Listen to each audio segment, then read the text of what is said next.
Hello there, live from the Platinum Place here in Accra. This is News Tonight with me, Bernice, Abu-Baidoo, Lansah. Coming up in this hour-long bulletin, GMA accuses Health Minister of abuse of power in dismissal of Tamale Teaching Hospital CEO as it reveals the head of the hospital's emergency unit has received death threats over incident leading to a patient's death. Also in this package, former director of the School of Law describes the appointment of Chief Justice Tokonu as a mistake as he rubbishes the MPP's claims that her suspension is a bad precedent. It's meritorious and it is gone into her guilt is established. She should be. And Dr. Baumia dismisses claims that the NPP lost the 2024 elections because of his faith, as he insists internal matters led to the party's poor showing. Tim Kojo is a reverend father in Tim Kojo, as in South, but I did better than him in his constituency. We've got details of that also in business. Government grants subsidiary of Goldfields Ghana 12-month lease for Damang mine as it begins implementation of mutual agreement on transition plan.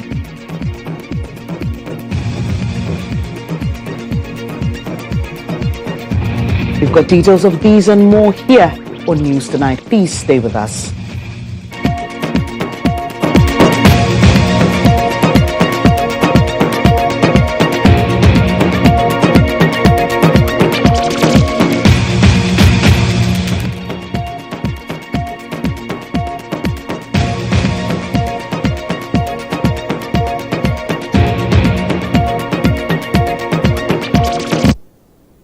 I'm grateful for your time this evening. We begin with Insight.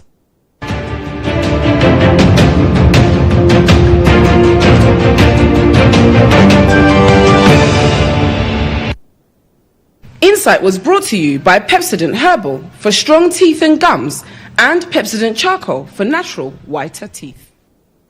Now, the Ghana Medical Association has strongly condemned recent developments at the Tamale Teaching Hospital. They described the dismissal of the hospital's chief executive officer and treatment of medical staff as unjust and an abuse of power. In a statement released Wednesday, April 23, the association revealed that the head of the hospital's emergency unit has received death threats and has been cyberbullied.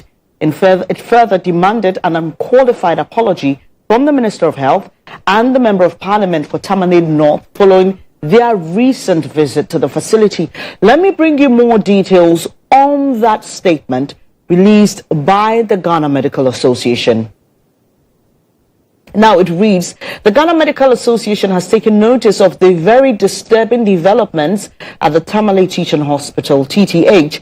The GMA strongly condemns the unfortunate treatment of the doctors at the emergency unit of the hospital during the visit by the Minister of Health and the Member of Parliament for Tamale North and subsequent dismissal of the Chief Executive Officer of the hospital. Continues to read, the manner in which the dismissal was carried out is an affront to due process and abuse of power by the Honourable Minister of Health. The GMA stands in solidarity with our colleagues in the wake of these injustices being perpetrated. The ill-informed media audit of the death of the patient raises serious issues of breach of patient confidentiality, exposes the facility to medical legal risks and prejudice and prejudges, the issue even before the matter is duly investigated. Indeed, the doctors have already been tried in the court of public opinion. The head of the emergency unit has already received death threats and cyberbullying, putting him and other staff at risk of physical harm and psychological trauma. These acts, if continued, have the tendency of demoralizing committed workers and reducing public confidence in the health system. While the association recognizes concerns raised by relatives of the patient and the minister and MP, there exists clearly laid down processes and procedures to resolve concerns or grievances rather than these circuses of public engagement which often only whips up public sentiment without addressing the underlying issues or providing any lasting solutions. The Ghana Medical Association therefore demands an unqualified apology from the Minister of Health and the Member of Parliament for Tamale North for the unwarranted attack on the staff involved. The GMA calls on the hospital to ensure due process is followed to ascertain the true facts about the grievances of the affected family and find lasting solutions to the issues.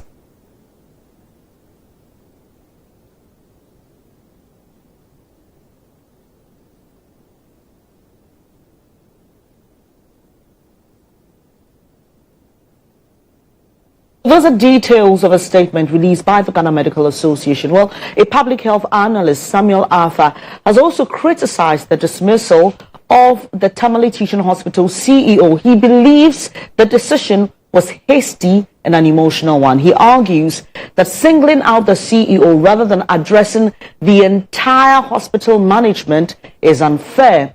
He believes the CEO does not work in isolation and a broader systemic issue may have contributed to the problems that led to his dismissal. He's called for a re-examination of the decision, suggesting it appears rushed and lacks a comprehensive approach.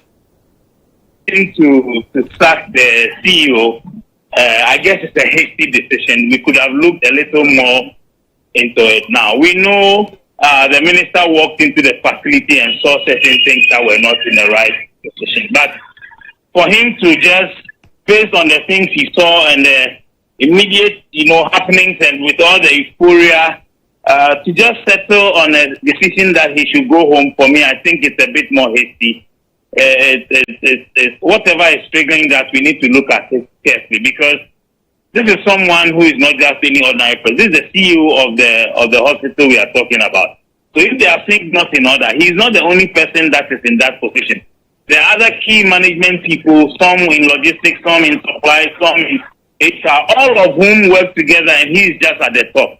To say the CEO should go home, for me, is pretty something emotional we need to look at.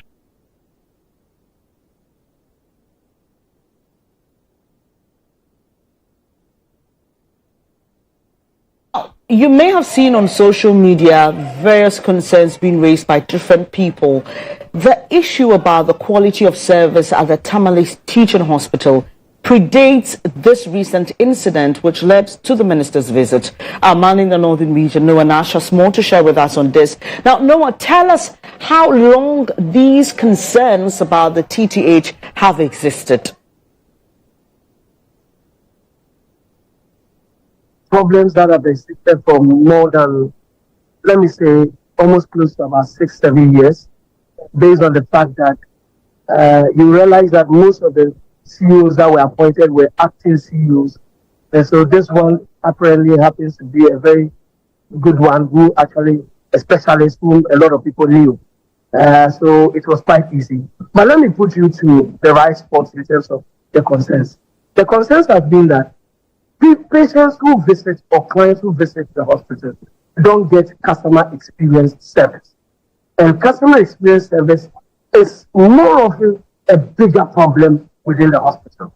Now, when a customer experience problem has not been addressed, and you even report it, and you want it to be addressed, the problem also becomes that familiarization in terms of what you call heterogeneous society we find ourselves in another way also plays a key factor in resolving those problems. So it becomes a pretty difficult one for any CEO. I'll give you an example. There was a client, apparently, who visited the hospital and had a spine-related problem. So the family called me because they felt that I was a journalist, and so we were doing some investigation, so they got wind of it. So they invited me into the matter. What was it? They said they wanted to move one of their sisters who had a spine-related problem to a hospital called Abu-Baidoo. In the process of transporting the person there, the hospital insisted that they must use an ambulance, which is the hospital ambulance. Then they said, how much would it cost? They gave them a cost at 150 Ghana cedis. They paid. Then, when they're about to leave, then they said, no, it must be accompanied by a nurse from the hospital. And that will also cost them 100 cedis. This is something very factual, something I have investigated myself. So the people paid 250 Ghana cedis. They never got a receipt for the service they actually got from the Tamale teaching. When I went further to actually demand for this receipt, because the client actually wanted the receipt, they refused blatantly and told them that that is how we do it. Now, the current CEO, excuse me to say this, with all apologies, our listeners must appreciate that there are department heads in the hospital, which is the TTH. You realize that when you file a complaint to his desk, he's proactive in managing those particular challenges. He goes for, push for it, have a dialogue with you, do all those things. But in the process, the departmental heads are not cooperative. As if that he is a CEO who is helpless. Look, there are times that they issue that receipts to patients when they are even on NHIs. You will be told, and we have witnessed, and I've shared those videos with you. People have brought in evidence to us, and we have visited the hospital and shared with them. All these things are accumulated problems. Right. Water crisis, for instance. Let me go to the water crisis. That will interest you most. The Tamale Teaching Hospital has a water crisis. It is not a water crisis. It's an artificial problem they have created themselves. There are 2 water tankers in the Tamale Teaching Hospital. They are assigned a coupon by Ghana Water Company and they pay for those services. Guess what? Anytime the water company, the TTH van, or which is the water tanker, reaches the point where he has to take the water, that vehicle doesn't join the queue. I've witnessed it, I've filmed it myself. And when it doesn't join the queue, it picks up the water. Where does it take the water to? If it is supposed. Well, too bad we've lost Noah. We'll try and rectify the connection and bring Noah back. But thankfully, we've been joined by spokesperson for the Ministry of Health, Mr. Tony Goodman. I'm grateful for your time this evening. So that's my colleague in the northern region painting a picture to us about concerns clients of the Tamale Teaching Hospital have about services rendered there. Before we get into the matters involving the services at the Tamale Teaching Hospital over the years, I'd like for you to share with us the official reason for the dismissal of the CEO. Thank you very much, my sister. The official reason is just simple. During the Easter holidays, we had a lot of stories in the social media suggesting that there is this malpractice at the hospital that led to the death of a patient. So early morning on Tuesday, the minister quickly jet off to the hospital to go look at what was happening. He didn't go with the media. I'm sure the media get wind of it and then met him there. So when he got there, he decided to, as usual, visit some of the places that your colleague just talked about, where at least a patient will get that customer experience, washrooms, the various laboratory theaters, where imaging theaters and all that. When the minister got to all these areas, it came out clearly that MRI wasn't working in the facility, CT scan wasn't working, X-rays are not working, and other critical life-saving equipment were not working in the hospital. So he moved back to emergency area where the purported malpractice actually happened, and then started questioning the head of departments there with other staff. And then the head of departments during the discussion mentioned that why are we making a lot of fuss out of this whole just one death? We are blowing this whole thing out of proportion. So the minister wasn't happy and said that one death is enough to at least warrant this reaction. So it became back and forth. The guy also, the doctor also repeated the same message and said there were things they needed. And then the minister said, no, you had what you are supposed to get to save this life. But unfortunately, you didn't actually communicate well, and then we lost this life. So based on all of these things, the minister realized that what was missing is that leader, that manager that will hold the facility together. Sorry to interject, Mr. Goodman. So we know that there are laid down processes that have been established in looking into cases of medical negligence. Have those processes been executed? And from your responses to me, it appears that the minister had a preconceived judgment, or had made up his mind that indeed the doctors were guilty in this matter without giving us evidence of any process being followed. Except what I am saying is different from what you are listening to, because I have just given you a rundown of how the minister got there. I understand. I appreciate that, but that is not the process. But Mr. Goodman, that is not the process in establishing a case of medical negligence, is it? It's a visit by the minister. I just want us to be clear. A visit by the. When the minister got there, right, he visited other places and realized that these facilities were not working.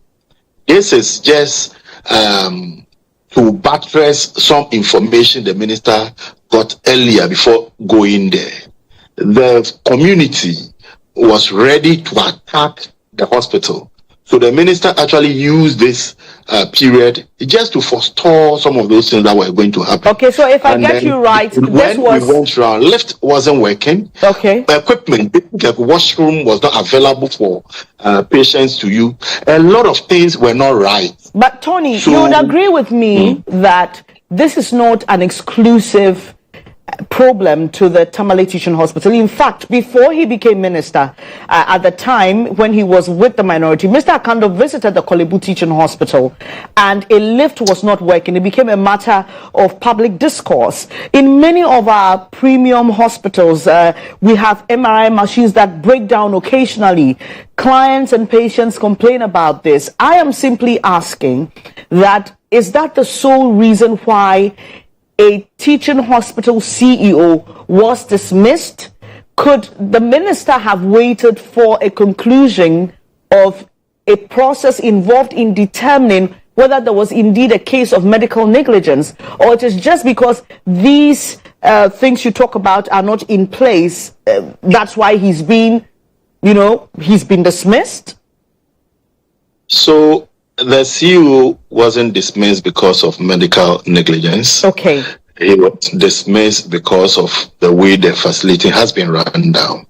A 3-member committee has been formed to look into the negligence aspect of this whole issue. Okay. He went there because of the reprisal attack we were told about, to just go and get calm to prevail. And then decide to tour this facility and realize that a teaching hospital has no basic life-saving equipment. And then he asked, have you reported this to me? He said, no. Have you told any of my officers? No. Who, again, is supposed to take this information to the appropriate quarters for redress? Mr. Goodman, I'll have you hold on. I'll have you hold on. Just give me about 3 minutes, because his colleague MPs have been reacting to this decision to dismiss the Tamale Teaching Hospital. I'll come back to you to wrap up the conversation. No problem. To step down or to give up his position is arbitrary and capricious. We think that the hospital has a board. The hospital is regulated by a board. That board was enshrined in an act of parliament, and we heard the minister saying that the appointing authority is not supposed to consult anybody for such a decision. No, I mean, Ghanaians put him there, and the medical officer or the medical officers were working for Ghanaians, and so the action to get the CEO sacked is something that we condemn. The minority caucus of the health committee has issued a statement, and we do not agree with the minister. We think that the medical officer, the CEO, must be reinstated. We here, we don't know what went into it before he fired him. There are certain steps that when you do, definitely you can be fired. Once life is lost, you need to be, some examples need to be set for people not to repeat them. So we can't stand here to blame a minister for what has happened. I think that we have to look at the whole system, what has caused the death of the person. If he is the head of the hospital and through their interaction he believes that at that point in time you need to take him off and let the hospital run well, let it be done. So you heard some reactions from colleague MPs in Parliament on the decision by the Health Minister to dismiss the CEO of the Tamale Teaching Hospital. We have received some news, I'd like you to confirm this or not, that the President has appointed one Bawa Abdullahi as the new CEO. Can you confirm that? Yes, he has been appointed as the new CEO. And then tomorrow, we are also making available some logistics to the hospital. So we have invited management of the facility to come for some items. A new CEO has been appointed. This, we believe, would give a new breath into that hospital. And then our people up north will get quality health care. And also you can confirm that this person is a former MP aspirant on the ticket of the NDC? What I know is that Dr. Abdullahi Bawa has been appointed. I have not checked his other engagement in terms of politics or profession. Right. Okay. And before I let you go, the Ghana Medical Association is unhappy. It describes this as a circus that the minister has engaged in, whipping public sentiments over the matter. They strongly believe that the minister and the MP for Tamale North, Al-Hassan Suhini, must render an apology. They believe that the right processes must take place, also because of issues of client confidentiality when it comes to the person who lost their life in the recent incident, and also not subjecting doctors to public scrutiny in the manner in which this has all gone. Your quick remarks on that in wrapping up the conversation. Yes, the apology, I believe, is what the minister has done by giving items and making sure that that facility runs well. When you read or read the statement from GMA, you realize clearly that they were thinking that the termination of the CEO's appointment is as a result of the medical negligence. No, that is not it. It is because of the way the hospital has been run down. A teaching hospital that serves 5 or 7 northern part of our country, and then some Togolese and then Burkina Faso cannot even boast of an MRI or CT scan. We believe that the minister has just taken a critical action to forestall that facility and save lives. That is what is more critical. I believe our brothers at GMA who understand this. It is not because the minister thought that there was some medical negligence. He thought that the hospital... And we will yet to see if the minister will indeed render that apology, or if the Ghana Medical Association will be satisfied with this reasoning given for which the Tamale Teaching Hospital CEO has been dismissed. That'll be all for Insight. We'll be back with more stories.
You're still watching News Tonight with me, Bernice, Abu-Baidoo, Lansah. Thanks for staying. Let's do some other stories now. In the Ghana Journalists Association, GHOne has strongly condemned threats issued against Media General by the national executives of the largest opposition national New Patriotic Party, during a recent NPP conference.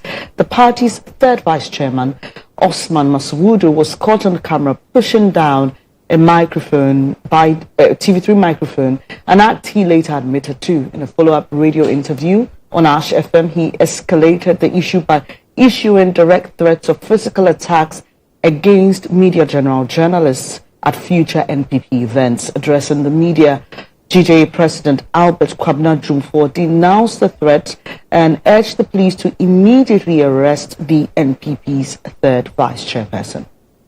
We want the whole world to likewise hold him responsible. We are informed that the management of Media General have reported the threat to the police, and we hereby call on the police to act decisively on this case. The police must not sit unconcerned.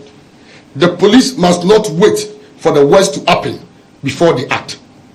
We call on the Inspector General of Police and his team to immediately invite or cause for the arrest of what? Of the NPP third national vice chairman.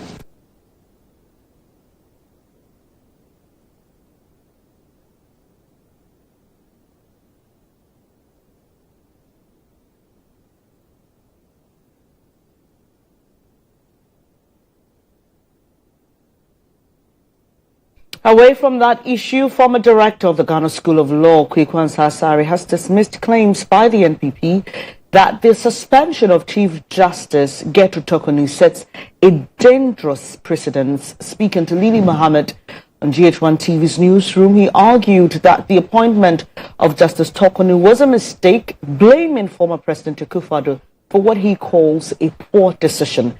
His comments come after President Mahama suspended the Chief Justice and set up a committee to probe allegations of misconduct. And the former President Akufo-Addo made it public that his choice will be Gertrude Tokonu. I was on there to say that he had created a problem for the whole nation. And why did I say that? There were about 5-6 seniors ahead or in front of leadership Gertrude Tokonu. And I said, if the president thought, the former president thought that by settling on Gertrude Tokonu, he was providing a solution to a problem, then what he had rather done was finding a problem for the nation. So it will be a problem in search of a solution. That is what has happened. If indeed the petition is meritorious and it is gone into, her guilt is established, she should be removed. No problem. If on the other hand, it is wholly, factually and legally unmeritorious, it should be dismissed. And the president should, lift the suspension, period.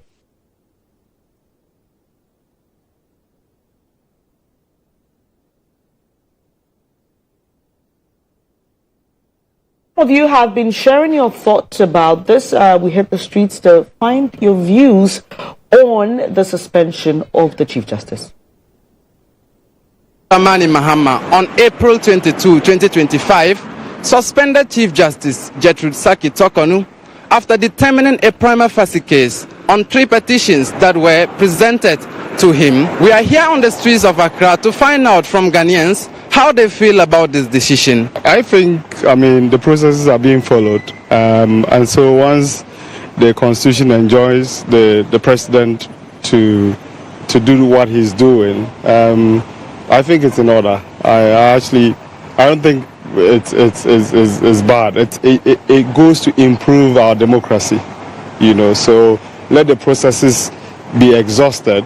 And then if at the end of the day it is determined that she should go, then yes, But by all means, you can't have a situation where she's in place and she's being investigated. She can't have the peace of mind to be able to concentrate on the job and then also maybe she could actually still in place, she could interfere with the processes. So I think it's okay. Look, I have given your mama 98% on that particular thing. Look, this is what leadership should be. She's a disgrace, a big disgrace to mothers. Look, we believed that women, look, no matter what, look, they have that iota of justice, of special rulings. I am not a lawyer. But if you look at the ruling that this woman, I even feel that, look, oh, is it that this woman... As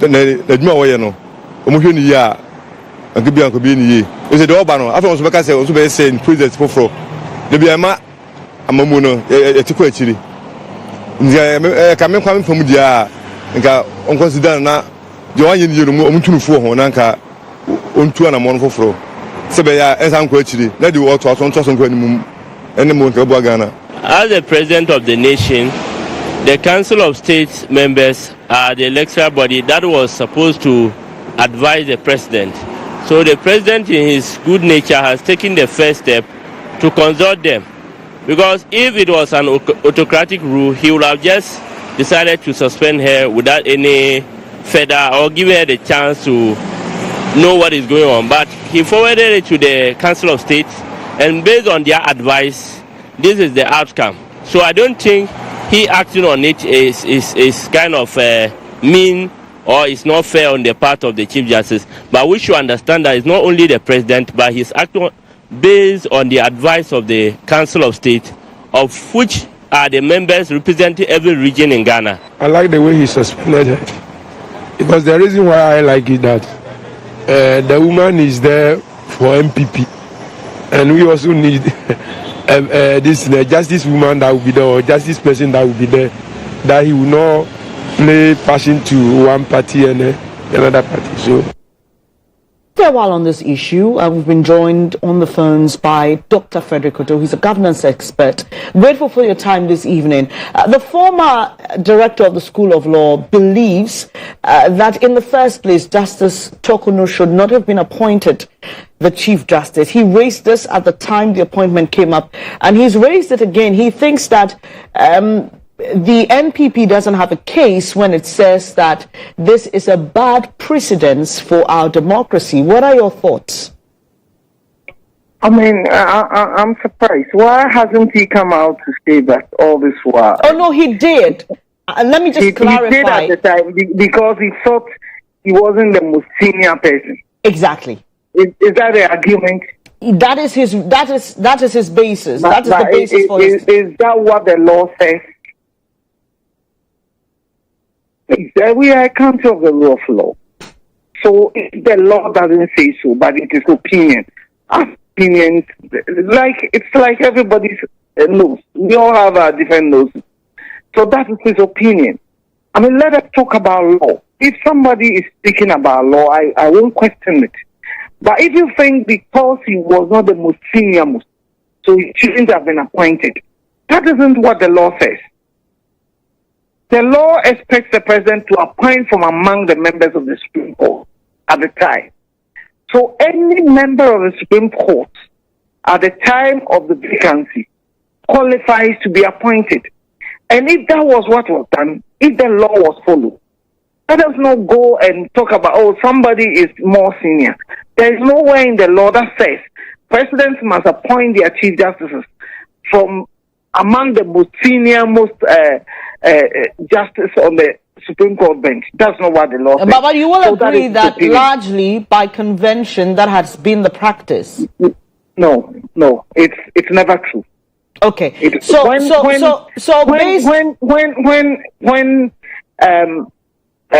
Mrs. Georgina Wood was appointed, she wasn't the senior most. When Justice Enin was appointed, she wasn't the senior most. So nobody should tell me that is the convention. All right. That has never been. Our democracy is not that old for us to have built that kind of convention. Right. Talking about. I appreciate your thoughts there. That should have been the case. We can prefer it an opinion. Now to the substantive nothing matter. illegal was done. Doc, now to the substantive matter. You talk about the fact that no illegality was perpetrated. Now the MPP says that they're faulting the president for suspending the Chief Justice, but clearly there again, he is following provisions stipulated in the Constitution, which allows him that discretionary power. Would you say then that, well, the MPP doesn't have a case when it says that this is a bad precedence as well? I mean, how can you tell me somebody is doing something wrong, and that when you come, you perpetrate the wrong thing? Then I can't trust you to give you my vote. If you think somebody has acted wrong, find out the mistake the person has made, and let us learn from that. But if you're rather threatening that should you come into power, you also do the same wrong thing, is that what we should be doing as a people? So I don't get that kind of argument. I don't see the logic in that argument. Okay. I'm grateful for your time this evening, sir. That's all time will allow us. That's Dr. Frederick Oduro. He is a governance expert sharing his thoughts with us on matters surrounding the suspension of the Chief Justice. Away from that, the 2024 presidential candidate of the NPP, Dr. Mahmoud Bawumia, has said that the defeat of the NPP in the 2024 general elections was not due to his religious or tribal background. Speaking at the NPP's headquarters ahead of a planned thank you tour, the former vice president insisted the party's defeat was rather due to voter apathy from its support base. He's urging supporters to avoid divisive narratives and focus on rebuilding the party. They said that they didn't vote for us because our presidential candidate was Muslim. Have you not heard that? Didn't you hear that? When I heard that, I said, this doesn't make sense. This is not the Ghana that I know. Because if you look at it, we went for primaries. We had 10 contestants.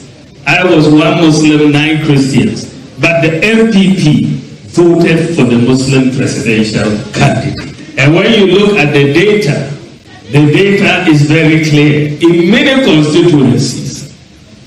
constituencies across the country, the MPP presidential candidate performed better than the Christian parliamentary candidate.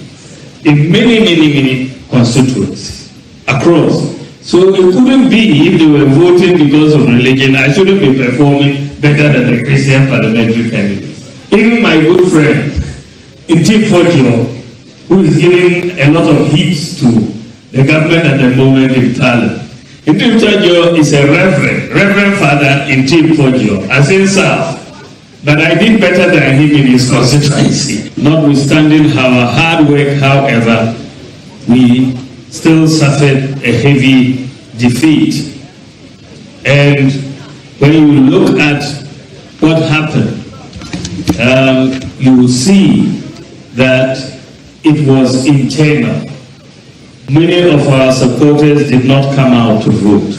This is really fundamentally why we lost the election. Addressing staff at the party's headquarters, Dr. Bawumia also indicated that the Professor Michael Quay report on the NPP's election defeat will lead to reforms, including a change in the party's current delegate system. You can expect, without any doubt, that the delegate system is going to be changed. That we will change the current delegate system and allow more people to vote. But we will wait peacefully for the committee to come back with its report. We will not try to preempt it. And once they come back with the report, we'll give the National Council the opportunity to get this sent to the National Conference for the decisions to be taken to amend the Constitution. Now, to the way forward for the party, Dr. Bawumia has been calling on all leaders of the NPP to join him on this thank you tour. He explains why this tour is a departure from previous editions. They said that they didn't vote for us because our presidential candidate was Muslim. Have you not heard that? Didn't you hear that? When I heard that, I said, this doesn't make sense. This is not the Ghana that I know. We are in a rebuilding stage for this party. What is important for all of us is that we have to be united. If we are united, we are going to win 2028. If we are not united, we will have a challenge. So unity is very important. And because I want us to be united, this is why I am departing from the normal thank you tour that we have held. Normally, whether it's Edubuahin, whether it's Kufo, whether it's Akufo-Addo, the presidential candidate has just basically gone ahead and done a thank you tour.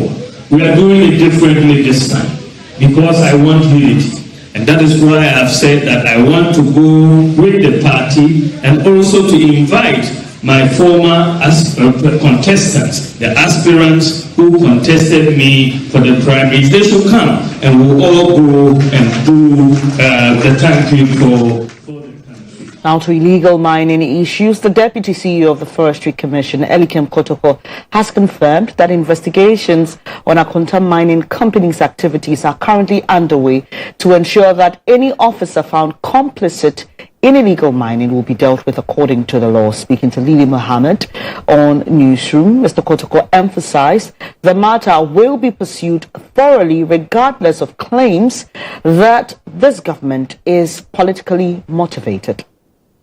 Investigations are ongoing to ensure that any officer who has been in one way or the other involved in any compromises will be dealt with according to law, as said by the minister. The substance of the matter will not be swept under the carpet because there is a name Akonta Mining related. You are all aware when Erastus Asari-Danko made a documentary that showed the scourge that they were involved in and how they were degrading our land, destroying our forest vegetations, and also polluting our clean water, killing aquatic life, amongst other things.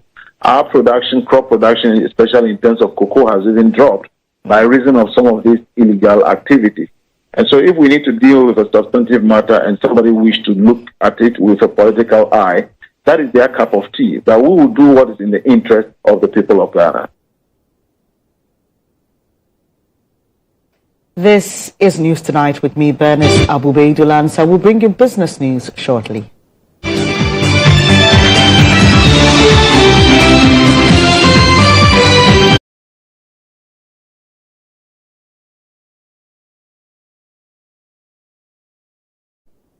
And in business, the government of Ghana and Goldfields Ghana Limited have reached a mutually beneficial agreement outlining a transitional plan for the continued operation of the Damang mine. In a statement signed by the president's spokesperson, as part of the agreement, a new 12-month mining lease will be issued to Abosso Goldfields Limited, a subsidiary of Goldfields, while awaiting parliamentary ratification in May 2025.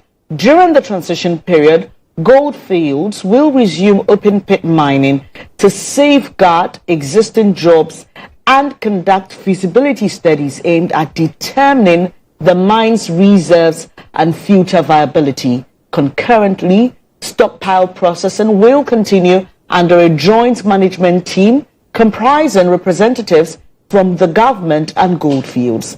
The goal of the transition is to ensure a smooth and sustainable transfer of the Damang mine to Ghanaian ownership pending the outcome of the feasibility assessment. Additionally, both parties have committed to advancing discussions regarding the renewal of the Takwa mine lease, which expires in 2027. They reaffirmed their shared commitment to strengthening Ghana's position as an attractive destination for mining investments.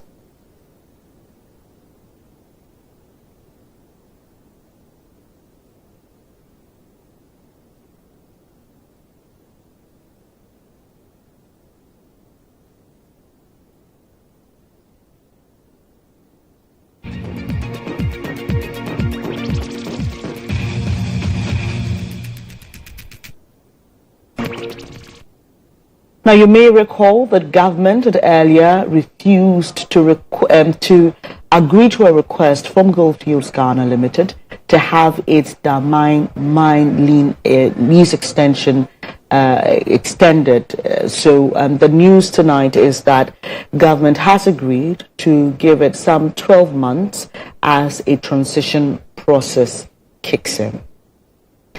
Now, the Ghana Gold Board has announced the commencement of licensing of service providers.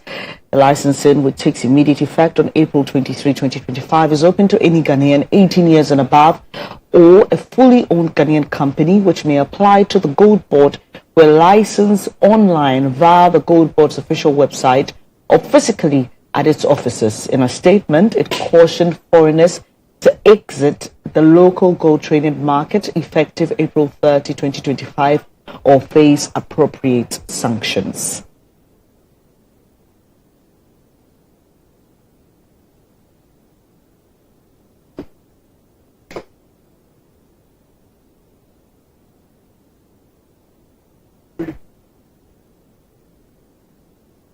That'll be all for business news on this edition of News Tonight. We've got sports news coming up. Please stay.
And the Minister of Sports and Recreation, Kofi Adams, has expressed his desire for the next president of the Ghana Olympic Committee to invest in grassroots sports and make sure the young people are not left out. The minister, who was on the panel of EIB's sports show on who becomes the next GOC president, believes that the committee has the ability to improve a wide range of sporting activities in the country. She is, for me, a very, very big platform. Indeed, GOC should be leading the charge because they have many sports, including football, to manage. Because if for nothing at all, they are responsible for our U23 also. So they are managing virtually every facet of what? Sports. And if they organize themselves, focus and look at grassroots sports, because for every sports to reach the Olympic level, you must make sure you invest right from the grassroots. So whoever becomes the president of GOC, their policy should be geared towards investing in the grassroots. They may not alone be able to do the appropriate infrastructure that will allow that to happen, but proper collaboration with government and corporates will enable them utilize the gravitas, the strength, the opportunity that they have to mobilize what must be mobilized. So we invest appropriately. Our pitches, our training facilities, our gyms, simple tennis courts. When we were growing up and young those days, most schools have multi-purpose pitches where you have basketball court, you have volleyball court, you have the lawn tennis, and you could just redesign the pitch for all these other sports. Today, all such spaces have been taken over. So I will be expecting GHOne, in collaboration with NSA and the ministry, together with the local government ministry and the other ministries that are related, to work towards protecting, and of course the Ministry of Education.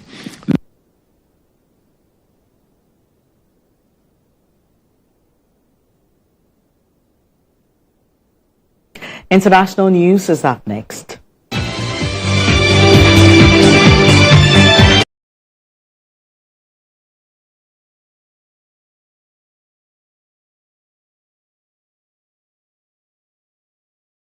Italy has launched a security plan on Wednesday with hundreds of foreign delegations expected at the Vatican for Pope Francis's funeral on Saturday. Police are patrolling the streets around the Vatican as well as underground stations and the stretch of the Tiber River, which is crowded with all the pilgrims who are on their way to see Pope Francis's body and pay their respects. The body of Pope Francis was moved Wednesday morning to St. Peter's Basilica for 3 days of public mourning for an Argentine pontiff remembered for his humble style, concern for the poor, and insistent prayers for peace. The public viewing is largely for ordinary Catholics to grieve the 88-year-old Pope who died Monday after suffering a stroke. The Basilica will be kept open until midnight on Wednesday and Thursday to allow the faithful to mourn. The public mourning period will end on Friday at 7 p.m. local time.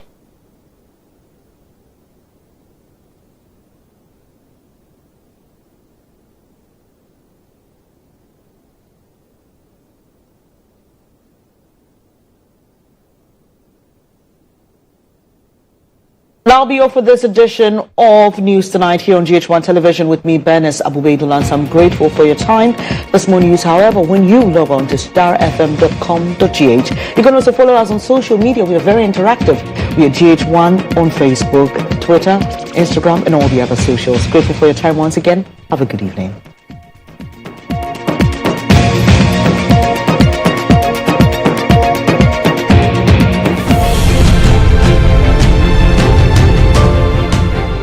GHOne OV van has been one of the best vans I've used personally in this country.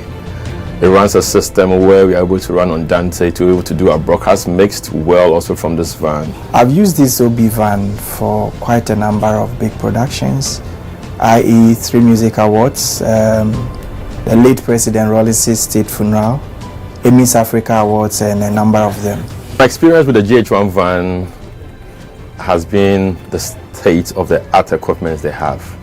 Personal experience is you can use it for both indoor and outdoor, all events, conferencing, like anything you need a van to work for you, GHOne provides it. My experience with the van has been very good. Why? Because it has a number of facilities that I may not get in other vans.